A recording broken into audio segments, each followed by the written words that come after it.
Welcome back. Everyone, I came back from the future to tell you all to don't bother going see Terminator Dark Fate because... What? Oh, people are already doing that. Man, that was in the future. They had, like, holographic candy and things. Oh, man.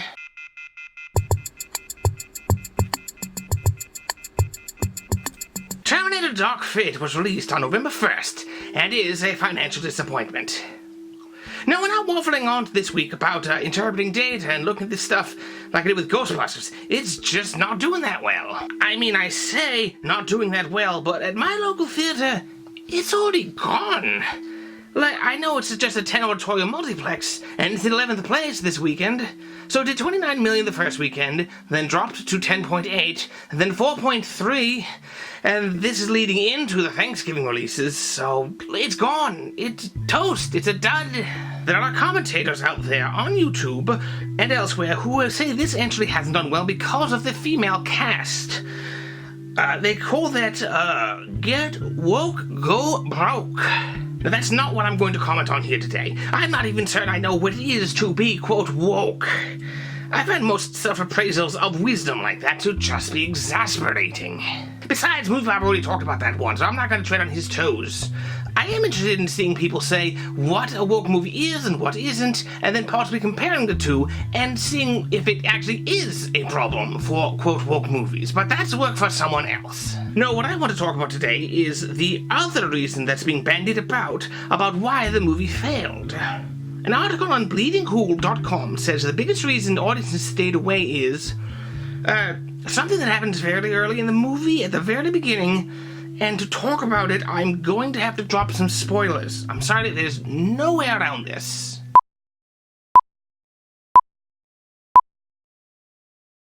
So, Terminator Dark Fate ignores all the non-Cameron sequels, Terminator 3, Terminator Salvation, and Terminator Genesis. So Terminator 3 essentially restarted the war that was ended in Terminator 2, Salvation took place during that war, and Genesis was sort of a new timeline that everything had been reset. All that is gone now. Instead, it's 1998, and Sarah and John Connor are hiding out somewhere, and a T-800 model walks out of nowhere and blows John Connor away. Just killed him straight up. Sarah is unarmed, she can't do anything about it to stop it, and the T-800 simply walks off. The once future of humanity is now dead. This is the part that some people have a problem with. To quote generously from the article, ahem, John Connor was a character that was built up from the first movie. He has been the reason for the entire story. His mere existence is the reason a Terminator was sent back in time. He casts his shadow over the entire story, even though it's really Sarah Connor's story. Stop! Hold the phone! You just said what completely invalidates your argument. It's not John Connor's story. It's never been his story, not even in T2. Later, the article continues to say, quote, to change the timeline by killing off John Connor feels like a betrayal of the fans' emotional investment in him. What emotional investment? When he was played unmemorably by Nick Stahl? When he was played by bored and disinterested Christian Bale? It was meant to start a whole new trilogy? When he's played by that charismaless block of muscle Jason Clarke, also meant to start a new trilogy? What are you blathering about? The only time I was ever actually invested in John Connor was when he was running away from a seemingly indestructible liquid metal man. He was essentially a gender-flipped damsel in distress.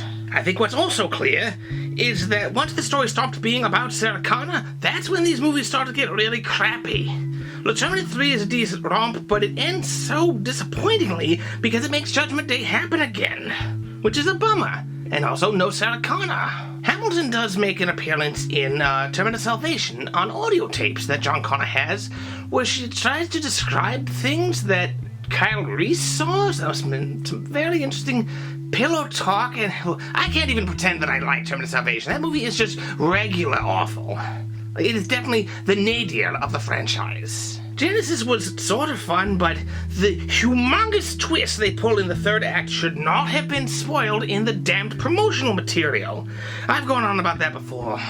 Anyway, this time Emilia Clarke plays Sarah Connor, and those are some big shoes to fill, and she tries. She's not what's wrong with it. Jack Courtney is certainly miscast as Kyle Reese. Like, yeah, this guy who lives in the future and whatever, and they barely can get any food. He definitely would look like this guy who's about 600 pounds of muscle. Yeah, totally. Dark Fate's promotional material at least got that part right. They've chosen not to focus on that big twist at the very beginning. I think Schwarzenegger's presence in the promotional does diminish the impact of having him return, but I think we all knew he was coming back. Doing a Terminator movie without John Connor is one thing, but without Arnie? Now that's just unthinkable. Personally, I love the fact that John Connor gets iced in the first 30 minutes of the film. It shows with certainty that none of the sequels mean a dang thing, and even questions all the fighting and surviving of the first two movies. I think it's quite brave. As a matter of fact, I was hoping for Terminator Salvation to end with Kyle Reese's death. He had just throw a monkey wrench into the whole continuity, and make people stare at the screen and wonder, what now?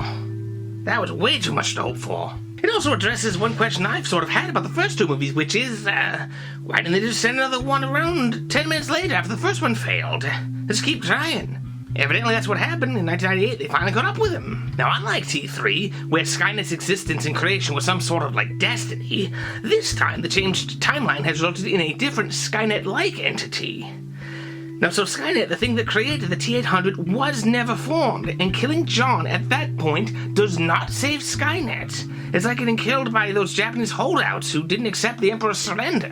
Then some people say, you can't kill John Connor, it means that Kyle Reese never goes back, and that means that he's never born. Yeah, the end of Terminator 2 means that Kyle wasn't sent back either, because that means that Skynet never happened, and yet John is still there.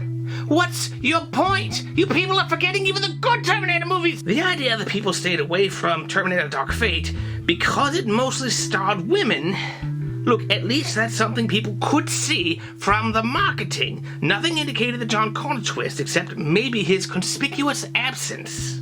I think what's much more likely to have caused it to have a lukewarm reaction is there are now more bad Terminator films than good ones. No longer is a Terminator film the sign of quality and the best action sci-fi there is. Even the return of James Cameron seems positively like stunt casting. They weren't eager to have his input for the last, 25 years? What changed? I think they did it because literally nothing else has worked so far. Furthermore, they've twice now made movies with the intent of making a trilogy that never happened, and they've now twice reset everything. Maybe a series that's all about going back and changing things can't discard its film so casually, since they've already got the fix-it button right there with the time travel. Or maybe people are just tired of being jerked around. Maybe we'd all like this movie that came out in 1999 or something, but after having the continuity reset so much, what's there to get invested in? I'm not here to stick up for Terminator Dark Fate. I liked it, but I've had enough Terminator now. Let's give it a rest. Those who blame its failure on wokeness, they'll move along to the next female-led movie that fails. Ooh, there's one now. And they'll likely ignore the next one that does very, very well. But blaming its bad reception on a radical change to the canon, something we didn't know until we saw it, is not only asinine, you somehow have a worse argument than those garbage pail kids who hate it because it stars women. We don't need a fancy new expression like get woke or broke to describe what's been happening here before. We've got one already. Fool me once, shame on you.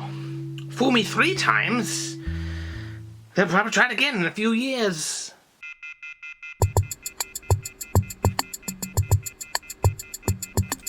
Okay, so I didn't bring up the Sarah Connor Chronicles, because I haven't seen that, and I don't really care. But yeah, it wasn't called the John Connor Chronicles, guys.